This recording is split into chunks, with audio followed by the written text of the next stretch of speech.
नमस्कार आप सभी को। सीबीएसई बोर्ड की क्लास 10th और 12th की सीरीज़ में आपका फिर से स्वागत है। जैसा कि आप देख पा रहे हैं कि हम सैम्पल पेपर के क्वेश्चंस का डिस्कशन कर रहे हैं और इम्पोर्टेंट कॉन्सेप्ट और टॉपिक्स को लेने की कोशिश कर रहे हैं। तो इस क्वेश्चन पेपर से बहुत सारे क्वेश्चंस मैं ऑलरेडी आपके साथ में डिस्कस कर चुका हूं, जिनको अगर आपने अभी तक नहीं देखा है तो आप ज़रूर देखें और समझें कॉन्सेप्ट्स को। आज मैं फिर से एक क्वेश्चन जो है रिलेशंस एंड फंक्शंस का लेता हूं, जो कि बड़ा क्वेश्चन हमारे पास एग्ज़ाम में इसमें पूछा गया इस सैम्पल पेपर में, और आता है यहाँ से एक क्वेश्चन। श्योर एक क्वेश्चन आपके पास होता है। तो मैं सेक्शन डी का ही एक क्वेश्चन आपसे आज डिस्कशन करूँगा आपके साथ में। कोशिश करूँगा कि आपको एक्सप्लेन कर पाऊँ इसको। तो ये 5 मार्क्स में पूछा गया क्वेश्चन है। Question number 33। Let n be the set of all natural numbers and r be the relation on n cross n defined by ABRCD is AD equals to BC for all ABCD belongs to n cross n. Show that R is an equivalence relation. Also find equivalence class of 2 6. तो जैसे मैं पहले भी आपको कह चुका हूँ कि इक्विवेलेंस रिलेशन से और ये बाइजेक्टिव 1 1 ऑन 2 से आपके क्वेश्चन एक आना ही आना है, कंफर्म है।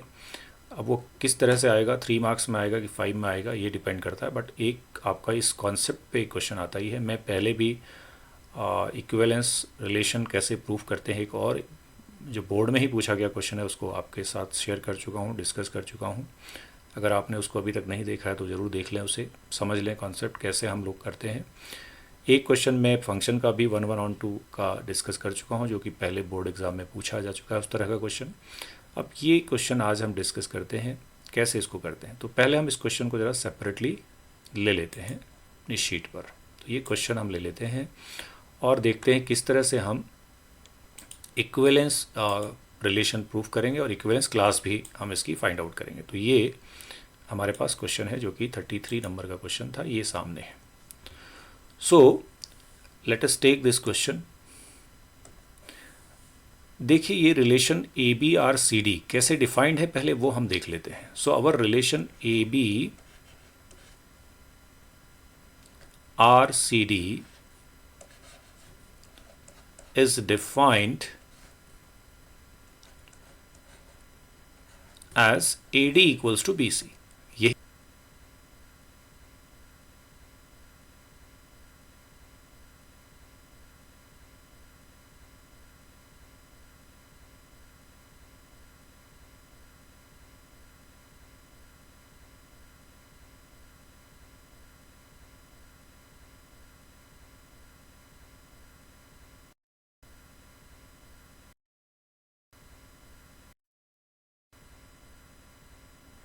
ए D equals to B C, ये हमें डिफाइंड है।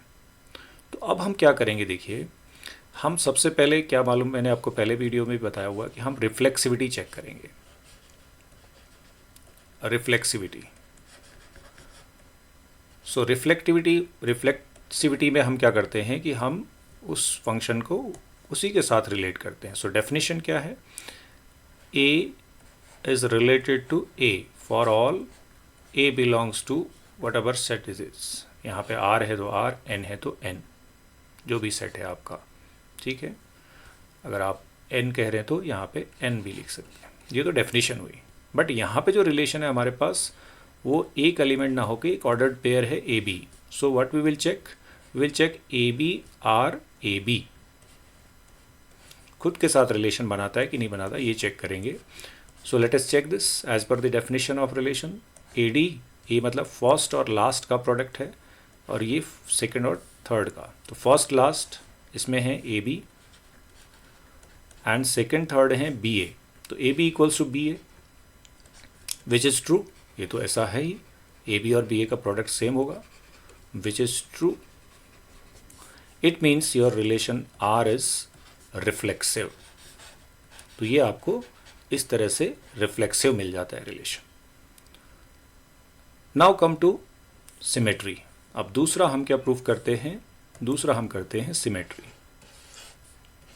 ये चेक करते हैं कि रिलेशन सिमेट्रिक हैं कि नहीं है। तो सिमेट्री चेक कर लेते हैं। तो सिमेट्री की डेफिनेशन क्या है? सिमेट्री में है कि if A R B, A is related to B, this implies B is related to A for all A comma B belongs to what ever set it is. N है तो N, are है तो are. ठीक है, अब यहाँ पे हमारे पास क्या है? यहाँ पे हमारे पास है इफ़ हम कहेंगे A B R C D pairs के फॉर्म में, ऑर्डर्ड पेयर्स के फॉर्म में। So what does it mean? ये तो आपको दे ही रखा है। A B R C D का मतलब क्या है? That is A D equals to B C. ये हम लिख लेंगे। अब हम चेक करने जाएंगे कि हमें इसका अपोजिट मिलता है कि नहीं मिलता है। देन हमें जो चेक करना है, हमें क्या चेक करना है? सी डी का रिलेशन ए बी के साथ में इस डेफिनेशन के हिसाब से ट्रू है कि नहीं है। तो फर्स्ट और लास्ट, जैसा कि हम देख रहे हैं, फर्स्ट तो फर्स्ट है सी, लास्ट है बी, तो C B, and middle two यानी second and third D and A, D A. और सी बी को आप बी सी भी लिख सकते हैं, प्रोडक्ट है, और डी ए को आप ए डी लिख सकते हैं, और आप इसको इधर भी लिख सकते हैं, A D equals to B C, which is same as the first one. So which is same as, तो इससे आपका जो कंक्लूजन है वो ये हुआ कि ये जो ए बी का सी डी के साथ में रिलेशन है, A B R C D implies that C D R A B, यानी वो रिलेशन भी सेम है। ठीक है, सिंस ये हमने देख लिया, देयरफॉर अब आप कह सकते हैं कि आपका जो आर है वो सिमेट्रिक है। तो ये सिमेट्रिक हमने प्रूव कर दिया। दो चीज़ें हो गई। Now the third one is transitivity. तो तीसरी चीज़ हमें प्रूव करनी होती है इक्विवेलेंस में, वो है ट्रांजिटिविटी। तो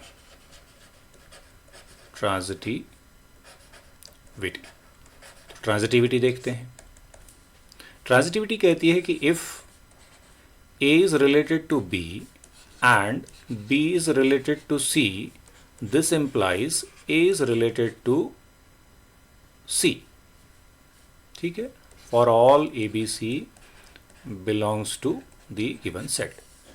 अब यहाँ पर हम इसको अप्लाई करते हैं। तो यहाँ पर जब हम इसको अप्लाई करेंगे तो देखिए किस तरह से करेंगे। हमारे पास यहाँ पे तो ऑर्डर्ड पेयर्स हैं, तो ऑर्डर्ड पेयर्स हैं तो हम पहले लिख लेते हैं इफ़ वाला first statement, if A B R C D, ये हमें डिफाइंड है। This implies that AD equals to BC, ये हमें दिया हुआ है। This is first condition. And वाला स्टेटमेंट ले लेते हैं। CD एक ऑर्डर्ड पेयर है जिसका रिलेशन हमको एक नए ऑर्डर्ड पेयर के साथ कर देते हैं जो कि EF है। होना क्या चाहिए? फर्स्ट और लास्ट यानी CF इज इक्वल टू होना क्या चाहिए? मिडिल टू का प्रोडक्ट यानी DE, ये आपका सेकेंड। अब हमें प्रूफ क्या करना है यहाँ पे प्रूफ करना है to prove A B R E F. इसका मतलब है हमें क्या प्रूफ करना है? फर्स्ट और लास्ट A F is equal to B E, ये हमें प्रूफ करना है। तो ये प्रूफ करने के लिए हम फर्स्ट और सेकंड का यूज करते हैं। अगर ये हो पाएगा तो ही हमारा रिलेशन जो है वो ट्रांजिटिव होगा। तो फर्स्ट और लास्ट में अगर आप देखें तो A D equals to B C है और C F equals to D है। तो हम कुछ नहीं करते हैं, फर्स्ट और सेकंड इक्वेशन को मल्टीप्लाई कर देते हैं आपस में। तो मल्टीप्लाई करेंगे तो क्या? A D multiplied by C F, left side multiply हो गई, right side multiplied B C multiplied by D E. Now if look at this two, तो ये सी अपोजिट साइड में है कैंसिल, और ये डी अपोजिट साइड में है cancel. So what is left? That is EF is equal to BE। ये हमारा प्रूफ हो गया। इसका मतलब हमने क्या प्रूफ कर दिया? What we have proof? हमने प्रूफ किया if AB related to CD and CD related to EF implies that AB related to EF। ये हमने कर दिया। अगर हम ये दिखा पाए हैं, so we can say this relation is R is transitive, तो ये रिलेशन ट्रांजिटिव हो गया। और जब तीनों हो गए हम कह सकते हैं hence R is equivalence relation, क्योंकि अगर ये तीनों रिलेशंस दिखा रहा है रिफ्लेक्सिव, सिमेट्रिक एंड ट्रांजिटिव, तो ये इक्विवेलेंस रिलेशन है। ये हमारा एक पार्ट इस क्वेश्चन का कंप्लीट हो गया, मेजर पार्ट कंप्लीट हो गया। अब इसमें कुछ और पूछा हुआ है, देखते हैं क्वेश्चन में क्या पूछा हुआ है। इक्विवेलेंस रिलेशन हमने प्रूव कर दिया, so that R is an equivalence relation on n cross n। Okay, find the equivalence class of 2,6। 2,6 का इक्विवेलेंस क्लास पूछा है। तो अभी इक्विवेलेंस क्लास क्या होता है इसको देख लेते हैं। 2,6 जो हमारा ऑर्डर्ड पेयर है, इसका इक्विवेलेंट क्लास, जिसको इस तरह से स्क्वायर ब्रैकेट में लिखा जाता है, मतलब कौन से ऑर्डर्ड पेयर हैं जो इसके साथ रिलेशन बनाएंगे, वो सब लिखने हैं आपने।